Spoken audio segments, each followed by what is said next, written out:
नमस्कार। फिर से हाजिर हूँ एक नई कहानी के साथ में। मैं हूँ राज। आप देख रहे हैं हाईवे नाइट। दोस्तों, आज की जो कहानी, जो घटना है, हमें भेजे हैं, उनका नाम सुरेश है। सुरेश जी उत्तर प्रदेश के रहने वाले हैं। ये घटना 90 का दशक की है, यानी 1990 की आसपास की है। तो क्या हुआ था सुरेश जी के साथ में, क्या घटी थी घटना, जानने के लिए चलते हैं इनकी इस कहानी में। लेकिन दोस्तों, अगर आप इस चैनल पर पहली बार जुड़े हैं और अभी तक इस चैनल को सब्सक्राइब नहीं किया है तो प्लीज़ जल्दी से कर लीजिए और साथ में बेल आइकन को ज़रूर दबाइएगा ताकि सबसे पहले वीडियो का नोटिफिकेशन आपके पास पहुंचे। शुरू करते हैं आज की कहानी। दोस्तों, मेरा नाम सुरेश है। ये बात 1990 की आसपास की है। मैं उत्तर प्रदेश का रहने वाला हूँ। उन साल मेरी गेहूं का फसल अच्छी हुई थी। खेत तो कम था, लेकिन जितना था सही था। पैदावार बहुत अच्छी आई थी। अब गेहूं काटने का काम चल रहा था। कुछ मजदूर भी लगे हुए थे। वैसे तो हम लोग गरीब परिवार से थे। अब मैं और मेरा पिता, उस टाइम मेरी जो लगभग उम्र होगी रही होगी 17-18 साल की रही होगी। शरीर से मैं तंदुरुस्त था और मेहनत भी करता था खेत में भी। अब जो मजदूर थे, अब गेहूं काट करके बोझ बना करके और खलिहान में पहुंचाने लगे थे शाम के टाइम से। अब खेत और खलिहान की जो दूरी दूरी थी लगभग 1.25 किलोमीटर की थी। अब इतनी दूरी ले जाते अब मजदूर भी थकने लगे थे और आखिरकार 8 बजे तक उन्होंने आखिरी बोझ डाल दिया। लेकिन अभी भी कुछ बोझ पड़े हुए थे, करीब 4 बोझ।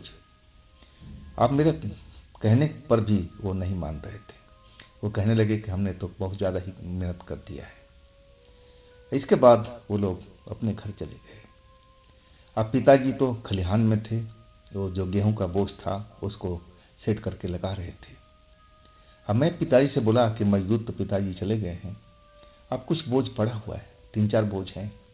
अब मैं उनको एक एक करके उठा के लाता हूँ और आप खलिहान में ही रहो। आप इनको सेट करो, इनको सही ढंग से लगाओ।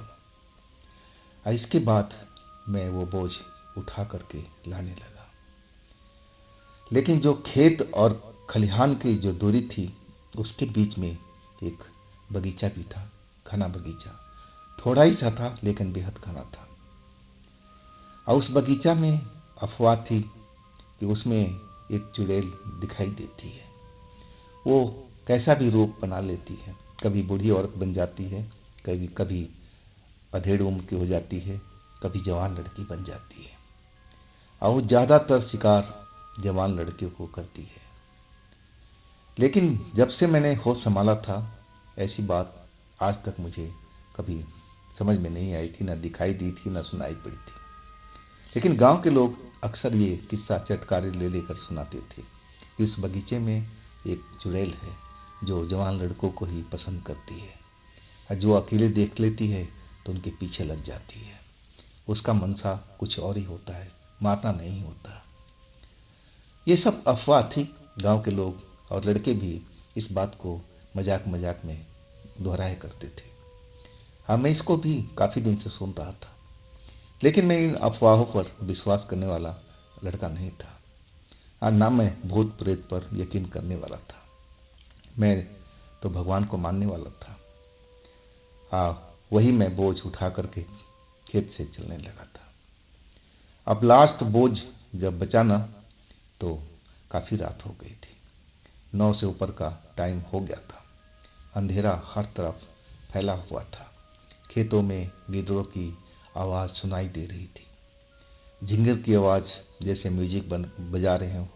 डरावना सा महसूस जरूर हो रहा था। लेकिन मैं इन चीज़ों से बेफिक्र अपने सर पर बोझ उठाए हुए और चल पड़ा था अपने खलिहान की तरफ। जब मैं उस बगीचे के पास पहुंचा ना, तो अचानक जैसे मेरा पैर रपट गया और मेरा जो गेहूं का बोझ था जमीन पर जा गिरा और साथ में मैं भी गिरा। और तभी एक लड़की की आवाज़ सुनाई पड़ी, अरे अरे अरे अरे अरे, कैसे गिर गए। और जल्दी से आकर के वो मुझे उठाने की कोशिश करने लगी। देखने में जवान खूबसूरत लड़की। हाँ, मैं तो समझ ही नहीं पाया था कि ये कोई भूत प्रेत भी हो सकती है। इतनी सुंदर हसीन लड़की थी। अब मेरी उम्र तो कोई खास नहीं थी, करीब 18 साल के आसपास रही होगी। और वो तो जैसे मुझे उठा करके खड़ा करने लगी। अब मेरे जो कपड़े गंदे हो गए थे उसको झाड़ने पोंछने लगी। अब कहने लगी, देख के चलना चाहिए था ना, अब देखो ना तुम्हारा पैर शायद इसी गड्ढे में पड़ गया हो। वास्तव में उस जगह पर एक गड्ढा भी था। अब तो मैं उसी वजह से शायद गिर पड़ा था। मैं कहने लगे, उठाने के लिए आपका बहुत बहुत धन्यवाद, लेकिन आप किस गांव की हो? हमारे गांव की तो हो नहीं। आपको तो मैं पहली बार देख रहा हूँ। मैं अपने कपड़े झाड़ते हुए उसकी तरफ देख करके पूछने लगा था। वो मुस्कुराई, बोली, हाँ मैं आपके गांव की थोड़ी हूँ। वो रहा मेरा गांव, जो पास में एक छोटा सा गांव था जिसमें कुछ घर ही थे, जिसको कुछ अलग नाम से उसको बुलाते थे उस गांव को। लेकिन मैं अच्छी तरह से जानता था उस गांव को, कभी जाता भी था उस गांव में। अब मैं समझ गया कि शायद ये लड़की सच बोल रही है, इसी गांव की रहने वाली होगी। अब मैं कहने लगा कि आपको डर नहीं लगता? इस बगीचे में तो चुड़ैल रहती है, लोग बाग हमारे गांव के कहा करते हैं। वो मेरी बात सुन करके और मुस्कुराई और फिर हंसने लगी। कहने लगी, नहीं मुझे डर नहीं लगता है, मैं किसी चुड़ैल से, भूत से, किसी से नहीं डरती हूँ। क्या तुम्हें डर लगता है? मैंने बोला, नहीं, अगर डर लगता हो तो इतनी रात को मैं ये अपना बोझ उठा करके थोड़ी लाता। खैर आप मेरी मदद कर दो, ये बोझ उठा करके मेरे सर पर रख दो। मेरे कंधे में चोट आ गई है, अब मेरे से ये बोझ उठ नहीं पाएगा। इतना तो आप कर दो, कर सकती हो ना? वो कहने लगी, हाँ हाँ, मैं अभी तुम्हारा बोझ ये उठा देती हूँ। और जैसे ही बोझ उठा करके मेरे सर पर रखी, तभी लगा कि मेरा सर चकराने लगा। वो बोझ मुझसे बर्दाश्त ही नहीं हो रहा था, जैसे वो गेहूं का बोझ टनों का हो गया हो। अब मैं उसको संभाल नहीं पा रहा था, इतना वजन उसमें हो चुका था, जिसको मैं मजे से उठा करके खेत से खलिहान तक छोड़ रहा था। सारे बोझ एक जैसे ही बंधे हुए थे, तो इसमें अब क्या खास बात हो गई? इतना वजनी कैसे हो गया? सर चकराने लगा, मेरे बर्दाश्त से बाहर होने लगा। आखिरकार मुझे वो बोझ जमीन पर गिरा देना पड़ा। अब मैं थक चुका था, गहरी गहरी सांसें ले रहा था। अब मैं उस लड़की की तरफ निगाह फिरा करके देखने लगा कि लड़की है कहाँ पर, जिसने ये बोझ उठाकर मेरे सर पर रखा था। लेकिन लड़की तो अचानक जैसे हवा में गायब हो गई हो। अब वो बिल्कुल नहीं दिखाई दे रही थी। मेरी निगाहें हर तरफ उसको ढूंढ रही थी। आखिर कहाँ गई वो? मुझे कुछ समझ में नहीं आ रहा था। अब वही बोझ जो मैं मजे से अपने खेत से उठाकर ला रहा था, अब वो बोझ मेरे लिए पहाड़ जैसा हो गया था। एक तो हाथ में चोट लगी थी जिससे मैं उस बोझ को उठा नहीं पाता। मुझे अब तो किसी मदद की जरूरत थी, लेकिन इस बोझ में इतना वजन कैसे हो गया, मुझे कुछ भी समझ में नहीं आ रहा था। फिर मैंने एक ही हाथ से बोझ उठा करके और उसको तोलना चाहा कि आखिर इस बोझ में इतना वजन है कि नहीं जितना मुझे महसूस हुआ था। लेकिन मैं एक ही हाथ से थोड़ा दूर उस वजन को उठा लिया था, और वो बोझ पहले की तरह था जैसे मैंने खेत से लेके आया था। तो आखिर उस लड़की को रखते ही ये बोझ इतना कैसे भारी हो गया था, मुझे कुछ भी समझ में नहीं आ रहा था। अब मैं उस बोझ को अब बैठ करके अपने सर पर रखने का कोशिश करने लगा, और तभी लगा कि जैसे पीछे से कोई मुझे धक्का दिया हो। और फिर वो बोझ सहित जमीन पर गिर पड़ा था। और जैसे ही मुड़ करके देखा कि आखिर मुझे किसने धक्का दिया, तो वही लड़की मुझे दिखाई दी। वही कपड़े, वही रंग रूप, लेकिन आंखों का जो हाल था वो अलग हो चुका था। आंखें जैसे उसकी लाल लाल जलती हुई नजर आ रही थी। चेहरे पर कोई मुस्कान नहीं था, बस लग रहा था कि वो मुझे एकटक घूरी जा रही हो। अब मैं तो समझ नहीं पाया था कि अचानक इस लड़की को क्या हो गया। अभी तो ये गायब हो गई थी।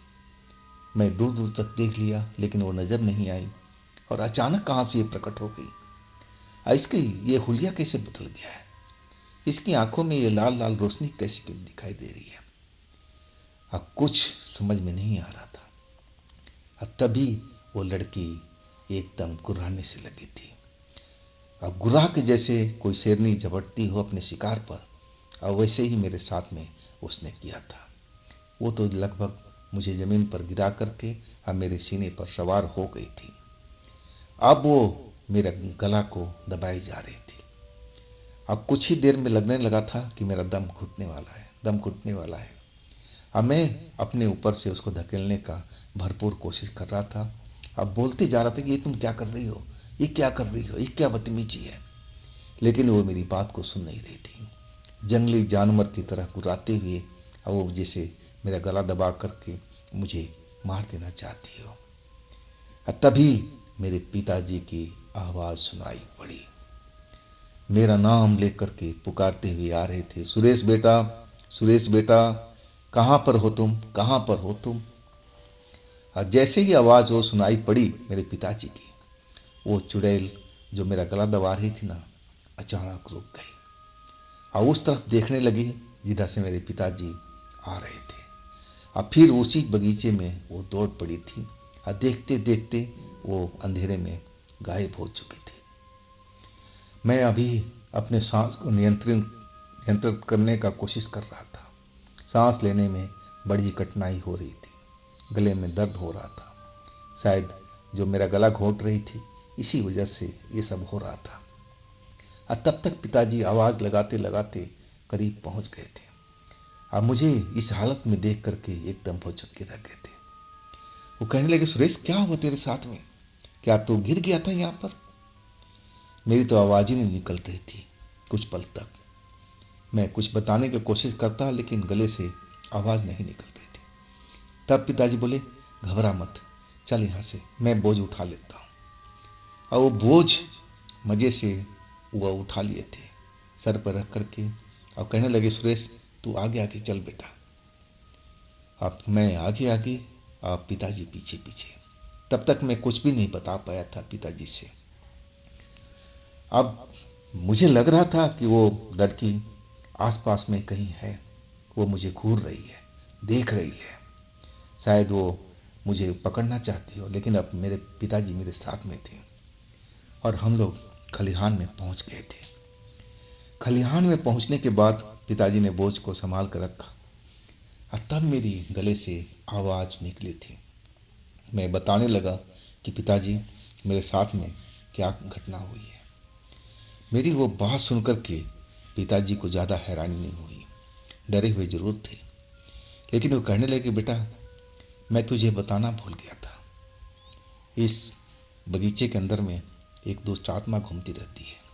वो कई सालों से दिखाई तो नहीं दे रही थी, लेकिन मुझे आशंका था कि तू कहीं अकेले गया हुआ है, तेरे साथ में वो कोई बखेड़ा ना करे। आखिर मेरा शंका सही निकला था। जब तू काफ़ी देर हो गया नहीं आया ना, वो शंका मुझे सताने लगा था और तब मैं चल पड़ा था खलिहान से। और देख वही हुआ ना जिसकी शंका मुझे थी। अब तो पिताजी की बात सुन कर के अब मैं बिल्कुल कांप गया था। जो गांव के लोग बताया करते थे ना कि उस बगीचे में वो चुड़ैल रहती है, वो बात उनकी सही थी। मैं ही नहीं मानता था भूत प्रेत को, न यकीन करता था, लेकिन उस घटना ने मेरी आंखें खोल दी थी। मैं समझ गया कि शैतान, भूत, आत्मा ये सब इस दुनिया में रहती हैं और कभी भी रात को अकेले नहीं निकलना चाहिए। खास करके जिस जगह पर लोग बाग बताते हैं ये हॉन्टेड जगह है, ये भूतिया जगह है, वहाँ पर बिल्कुल नहीं गुजरना चाहिए। तो दोस्तों, उस दिन तो मेरे पिताजी थे जिसकी वजह से मेरी जान बच गई। अगर पिताजी नहीं आते तो मैं शायद ये कहानी सुनाने के लिए आज जिंदा नहीं होता। तो ये थी कहानी सुरेश जी की।